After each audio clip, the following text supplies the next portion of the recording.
The first filter వచ్చేసి generalisation. అంటే ఒక విషయంలో మనం ఎలా బిహేవ్ చేస్తున్నాం. జనరలైజేషన్ కనుక మీ యొక్క ఫిల్టర్ లో పాజిటివ్ గా ఉన్నట్లయితే వెల్ అండ్ గుడ్. ఒకవేళ మీరు గనక ఒక విషయాన్ని జనరలైజేషన్ లో నెగిటివ్ గా గనక తీసుకుంటున్నట్లయితే మీ లైఫ్ లో ఎదురవుతున్న ప్రతి ఏరియాలో మీరు నెగిటివ్ నే చూస్తుంటారు. ఫర్ ఎగ్జాంపుల్ చూసినట్టయితే నా లైఫ్ లో అందరు నన్ను మోసం చేస్తున్నారు.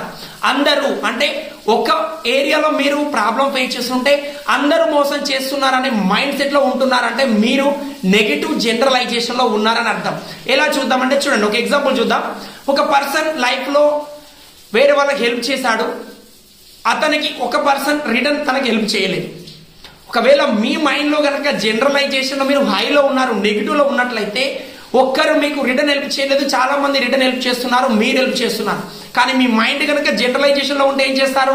ఒక్కరికి రిటర్న్ మీకు హెల్ప్ చేయకపోయినా చాలా మంది నాకు ఎవరు హెల్ప్ చేయట్లేదు అనే నెగిటివ్ జనరలైజేషన్ లో ఉంటారు. మీ ఫిల్టర్ కనుక నెగిటివ్ జనరలైజేషన్ లో ఉన్నట్టయితే మీ చుట్టూ ఎంత పాజిటివ్ గా ఉన్నా, మీ చుట్టూ మీకు ఎంత మంది హెల్ప్ చేస్తున్నా మీరు లోన్లీ ఫీల్ అవుతూనే ఉంటారు.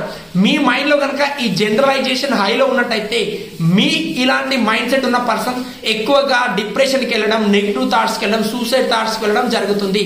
ఎందుకోసం? తన చుట్టుపక్కల ఎంత పాజిటివ్ గా ఉందని దాన్ని చూడలేకపోతుంటారు. I right? ఇది కనుక రియల్ అనుకున్నట్టయితే, మీరు అగ్రి చేసినట్టయితే కామెంట్ బాక్స్ లో ఎస్ అని టైప్ చేయండి. అండ్ అదే విధంగా ఛానల్ ని కూడా సబ్స్క్రైబ్ చేసుకోండి.